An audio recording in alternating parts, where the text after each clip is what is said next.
Welcome to this week's Extreme edition of Cosmo Times, where we go around our favorite Cosmo cities to see what kind of activities push our limits that we can dab our hands in.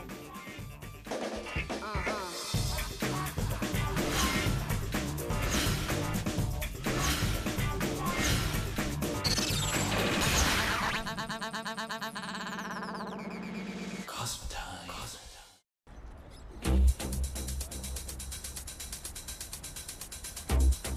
So, why are we here in the park? Well, today's episode is all about pushing your limits. So I thought we'd hit up this local park and see what we can find to push our limits. Besides your local stray cat, I really don't think there are many challenges in the park. Oh, I beg to differ. Isn't this week's word on the street a brain tease? Yes, but That's a challenge. So why don't we go to Shanghai, New York, and Melbourne and see how the people there do with their brain teases.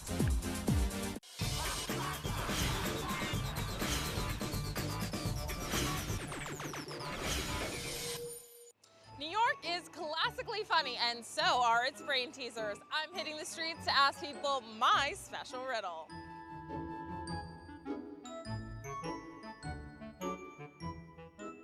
So there's a girl whose birthday falls on December 25th, but she always seems to celebrate it during the summer. How is this possible? I just don't know. She has two birthdays, maybe? Like the Queen? She celebrates a half birthday? I can celebrate my birthday anytime. How is this possible? I don't know. I have no idea. Oh, she doesn't live here. She lives somewhere where summer is the 25th of December. All right. Carissa, you are a genius. Yes. Oh, she lives in like South America. Well, I guess it could be in the Southern Hemisphere. She lives in the Southern Hemisphere. She lives in Australia. He lives in Australia. Yes! Oh my God, people! So, to my surprise, the people on the streets of New York actually knew my riddle. I thought it was kind of hard when I found out about it, but hey, what can I say? New Yorkers are smart. Now we're going to Melbourne. What do you got for us? Here in Australia, we love a brain teaser. We love them so much. We love tongue twisters. You know, things like Peter, Piper, picked it, Pepper. Man, that's a really hard one to say. Let's find out if anybody else can do it. You know a tongue twister? Yeah. Do you know any? I know Estonian one, rongiratta dragisevad. How much would a woodchuck chuck water? Peter Piper picked a peck of pickled peppers. That's the only one. She sells seashells by the seashore. She sells seashells by the seashore. She sells. Do you know any tongue twisters? How much would a woodchuck chuck for woodchuck could chuck wood? Rongiratta dragisevad, rongiratta dragisevad, rongiratta dragisevad, rongiratta dragisevad, rongiratta dragisevad. Tres tristes tigres meten un real. Tres tristes tigres meten un real. Tres tristes tigres meten un real. She sells seashells by the seashore. She sells seashells by the sea. No, can't do it. Couldn't even get to two. She sells seashells by the seashore. Sure, can't do it. Impossible. Every word's a tongue twister for me. Do you know any tongue twisters? Is that it? That was pretty good, but can you actually say a tongue twister? Oh. So Australians might love tongue twisters, but they're hopeless at them. They can't even do it. Some people think that is a tongue twister. No, it's not. This is Art and Jama, reporting for Cosmo Times in Melbourne, now back to Shanghai. Okay, so I'm from Canada, and most people think that I'm good at math because I look Asian. But I'm not in finance, nor am I in accounting. So let's hit the street of Shanghai and find out if the rumor's really true or not. If Asian people are really good at math, or is it just another stereotype? 有5个问题，第一个问题是10加55等于多少10加50 65。 48减15等于多少33。 6乘9等于多少54。 108除以9等于多少12。 1加2加3加4加5乘以12等于多少？不知道。10加55等于多少？65啊，65啊。108除以9等于多少？108除以9等于多少？这个有点难度。19。108除以9，啊天哪！108除以9等于多少？108除以9，108除以9，12。很好。那最后一个问题是1加2加3加4加5加6加7加8加9等于多少？我可以用计算机吗？10加55等于多少？65。48减15等于多少？48减15等于33。6乘9等于多少？54。108除以9等于多少？12。好，我们最后一个问题是1加2加3加4加5加6加7加8加9等于多少？等于45。你确定？确定。怎么确定的？1加9等于10嘛，2加8等于10，3加7等于10，4加6等于10，这等于40了，再加个5，应该是45。你太聪明了。Okay, so it looks like most of us had some fun with those math problems. I was quite amazed by the last man who was able to get all the questions right. Obviously, it looks like he had some calculator going on in those head of his. I'm Christine in Shanghai reporting for Cosmo Times.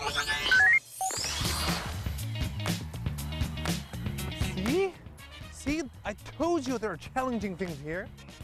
Well, it looks like most of New Yorkers knew the answer to that riddle, and the people in Melbourne had fun with those tongue twisters. And Shanghai is all about solving those math problems.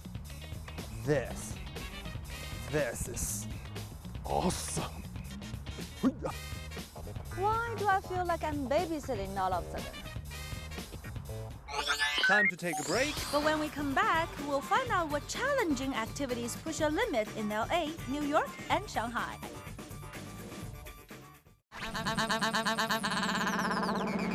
Cosmo Times. Welcome back. Are you having fun? You know what would be more challenging than this? What? Peter Piper, pickled peppers.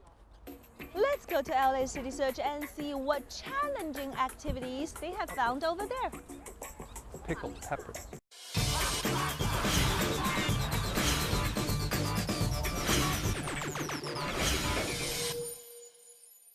Los Angeles is without doubt one of the most glamorous cities in the world to live and enjoy life. But today, I decided to leave the civilian life behind and step into the world of flight pilot to experience the thrill of flying a jet airline.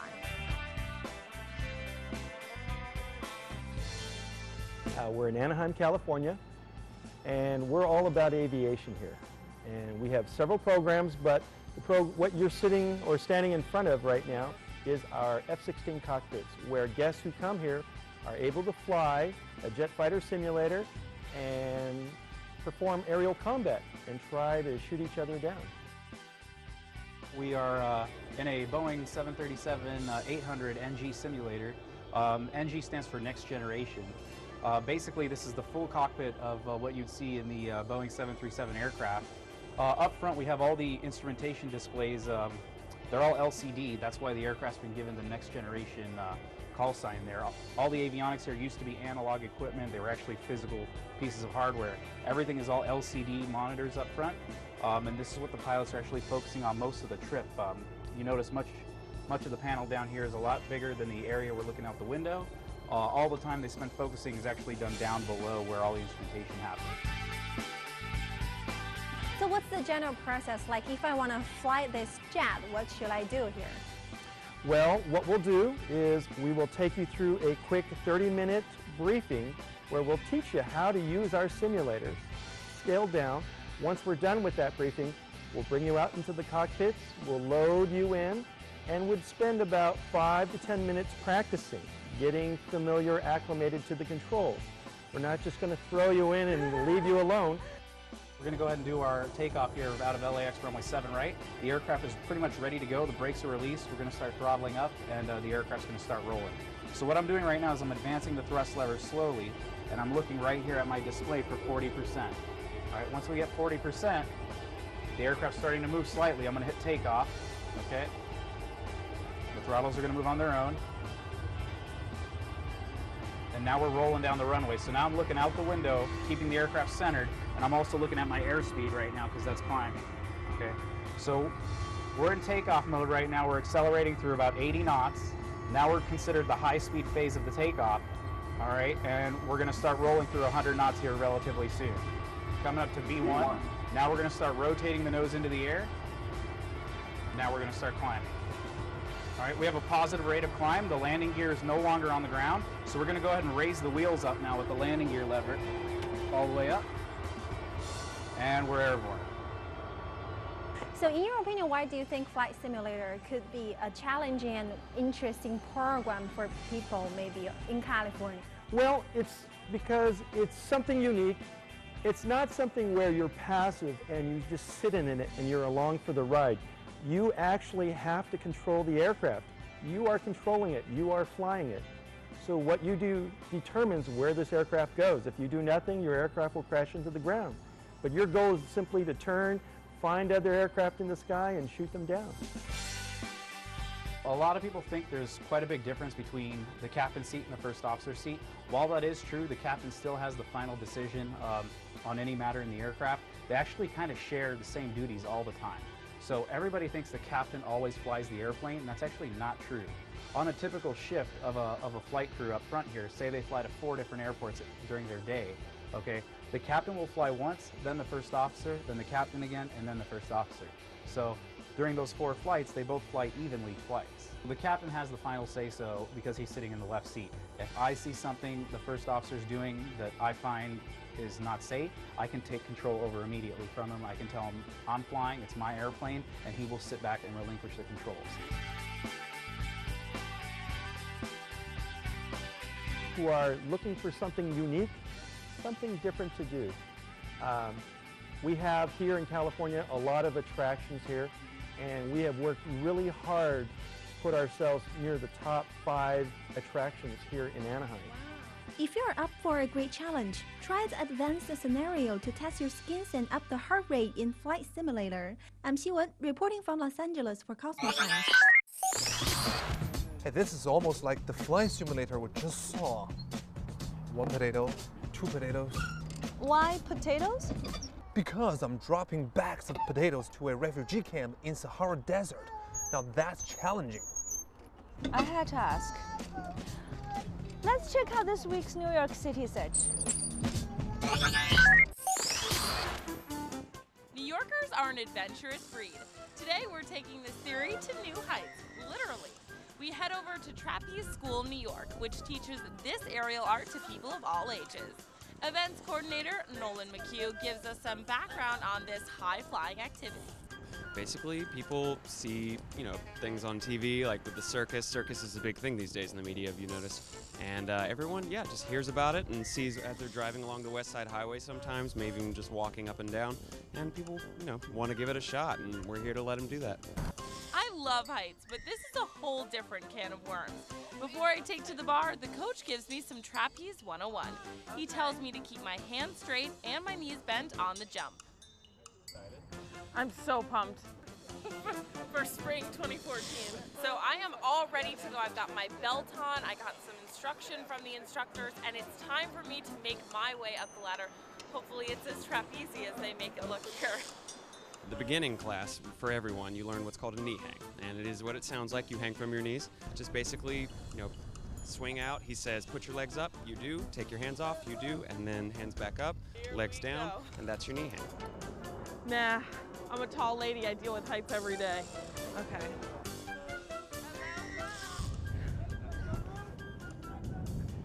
Oh, no, I can't do that. So going up there, I was a little nervous. I started climbing up the ladder and I was like, oh my God, I'm getting farther and farther off the ground. But I made it, and I found that it was very important to listen to the instructor while I was up there. So it's only my first time. I still got a little more practicing to do, and who knows, maybe I can try out for the circus after I'm done. So, really anyone can do it, honestly. As young as 6 and as old as you want to be, yeah. You are kicking everyone's butt here. You are how old? 7. How do you do that? I started last summer and I had a long time to practice it. I feel happy and powerful, so. I watch and learn from my classmates, and before I know it, it's time for me to go again. So I just finished my second one, and let me just say, day and night from the first one. I feel so much better, and like it was more a fluid motion, as before it was just kind of, well, I was all over the place. So I feel way better, but happy to be on the ground again. But I'm going back up, obviously. This second time around is a totally different experience. I'm more comfortable with the moves, and I can really take in the view of the New York skyline. Adrenaline junkies and workout fanatics come together over this aerial workout. You'll feel the burn here, you'll feel the burn here. As you move on a little longer, you'll do other things that work other parts of your body. It's a kinesthetic awareness kind of development, and yeah, so it's a good workout. It's muscles you wouldn't normally work while you're in the gym, that's for sure. The trapeze class proved to be very helpful. When I followed the instructions, I was able to fly high. Third time's the charm, though. Here I go.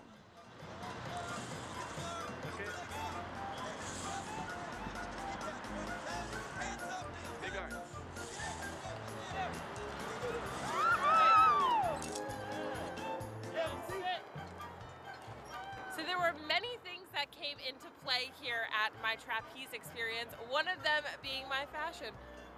Look at this belt, this empire waist. This is so hot for spring and summer 2014. You saw it here first, trapeze chic. But on a serious note, this experience was unlike any other that I've had. It was challenging and yet motivating all at the same time. Plus, a girl who doesn't do great with heights, I totally rocked it. Reporting for Cosmo Times, I'm Don't change that channel because after the break, we'll take an in-depth look at the challenges of boot camp in Shanghai. And challenged by Creative Source. Cosmo Times. Wow, this is fun. Almost makes me feel like I'm on a trapeze. This is nothing like trapeze. They're swinging up and down in the air, not swaying side to side 2 inches off the ground. You know what would I really like to do next? What? Check out this week's Shanghai City Search. Working out for hours every day with fitness equipment is no longer the in way to get fit. If you want to push your physical limit and get the perfect body, now there is another way. Every Saturday, a group of fitaholics gather here at Pudong's Binjiang Boulevard for weekend workout that they can't wait to start. The activity they're into is a set of exercises called boot camp that's starting to get more and more popular in Shanghai. Let's hear from my personal trainer of the day, Vincent. Camp 的意思呢，就是海军陆战队，然后它更多是在部队里面一个训练模式。在中国这边呢，还是更多是一些运动员在做一些训练。可以再出来多一点。我想接触这个呢，更多是想让民众啊，或者说一些身边的人可以去参加。Vincent's students are mostly personal trainers or athletes themselves. Normal routines at your everyday gym won't satisfy this bunch. 里面也会出现一些大绳，然后大绳呢15米长，有15公斤的重量，还有一些轮胎，像是200斤的一个重量，然后你要去把它翻过去，所以说像女孩子呢可能会是一个障碍。换，时间到。Is bootcamp guys only? I'm gonna use a girl's perspective today to see if that's true. 好，现在我们看到2样东西是我们 bootcamp 课程里面必备的一些训练器材。而这个绳子呢，它重量是10公斤，10公斤的重量，然后总共长度呢是15米。好，首先这样很简单，就是将我们的绳子的末端2只手去握住，然后做一个摆动。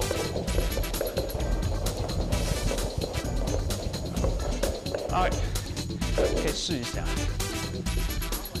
一定要把这个绳子甩起来，然后可以到那头。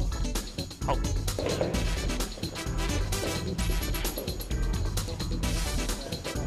这没有办法做到啊！10公斤的重量，是有女生可以做到吗？有女生可以做到，也可以选择一根来做一个甩动，来试一下。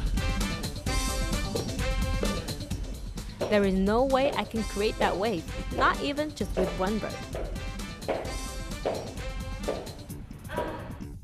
Now I'm already worried about how am I gonna flip that huge truck tire. 这轮胎有差不多有50磅，25公斤左右。25公斤。对的。好，半个我重。腰一定要打直，然后手臂、身体，对，好推，去翻出去。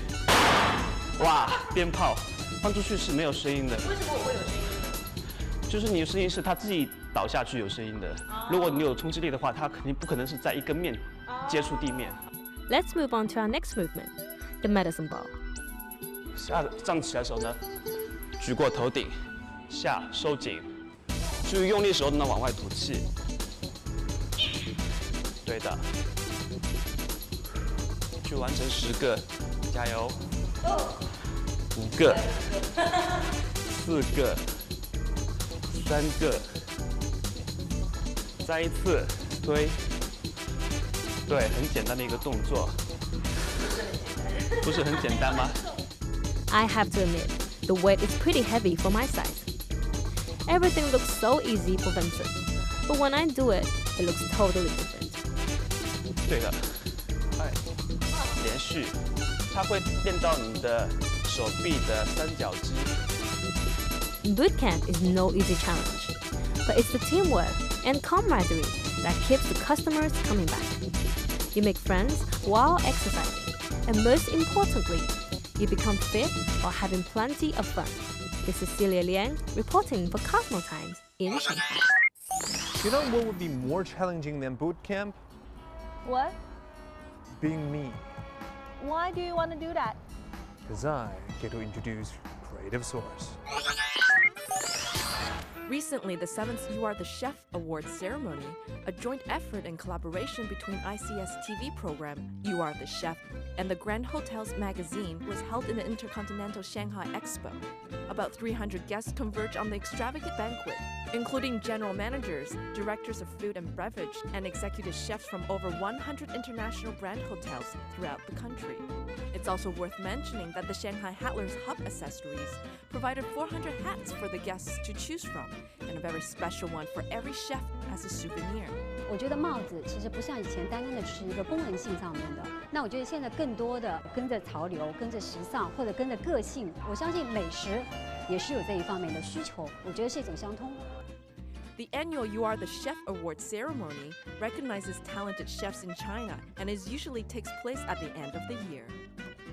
The greatest prize that night, the Best Chef 2013, went to Nick Ma, director of the Chinese culinary operation from the Sheraton Hangzhou Wetland Park Resort.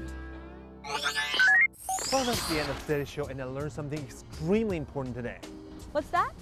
Pushing yourself to the limit could be quite exhausting. No, you are exhausting. Pushing oneself to the next level could be exhilarating. Are you game? Game for what? Peter Pepper, pick a peck of pickled peppers. Come on. Pickled peppers. Pickled peppers. Peter Pepper picked the peppers. Let's go. One potato. 再来吧。 And see how the people there do with their spring cheeses. One more time. Come on.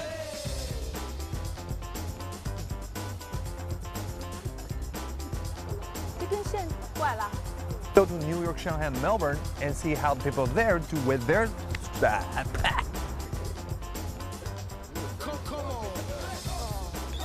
Peter Piper picked a pack of pickled peppers. Pickled peppers. Okay. Wow. Why do you want to do that? Why do you want to do that? Come on.